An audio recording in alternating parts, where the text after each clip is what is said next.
Well, imagine an accident that nearly destroys your life passion. That happened to one local athlete and his family. Lance Allen is here with an amazing story of recovery. Lance? George and Carol, imagine that through the years of work and rehab and trials, you are back to doing what you live to do. That is Rob Spiering's story. Rob is not only playing, but thriving in the sport he loves, despite his lack of sight.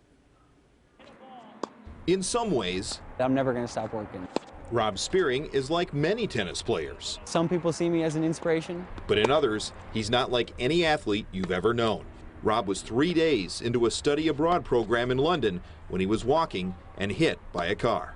You get them back as an infant, and so it's, and that's where you start. Well, you do a lot of praying. While they prayed, Rob fought to make a comeback from an accident that almost ended not only his tennis career, but his life. It's a tough story to tell. It's tough to think about it. I try not to think about it too much, because the more you think about it, I think there's only negative things that could come from it. And his mom got a call no parent wants to hear. It was a very quick phone call. Rob was in an accident. Paramedics are here. I couldn't really talk. She said, "I got to go." Click. A traumatic brain injury put Rob in a coma for 8 days. I don't remember 2 months probably. Wimbledon was going on.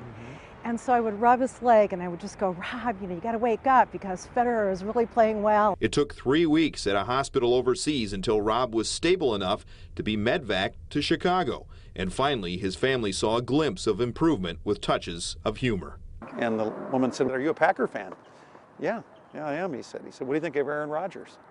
Now, this is a guy who's really not spoken for 6 weeks. Right. Best player ever at his position. Rob progressed, and when things hit a plateau, both he and his family were convinced his recovery could go further. I had no idea that ball was at swing and miss all the time. Was there that one really clear turning point? It was when we started with Mark Leidecker. I've been here 14 years now at the Fredericton Medical College Sports Medicine Center, and I've never met a patient like him. Rob lost all sight in his left eye, so physical therapist Mark Leidecker, who works with athletes, came up with specific techniques to help regain his tennis skills. And we'd have him follow it from one side up and over to the other and be able to find that ball the entire time. And it worked. It's been a really cool journey that I get a little choked up about him. He's a good guy. His comeback both on and off the court at Concordia University, amazing. The first game he won, yes, I jumped for joy and then fell to the ground crying. And now with a 19-5 record, he's not just back, he's flourishing.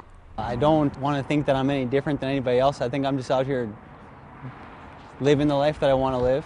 Knowing what he's gone through, he is absolutely a miracle and an inspiration to me. I tell him he's my hero, win or lose.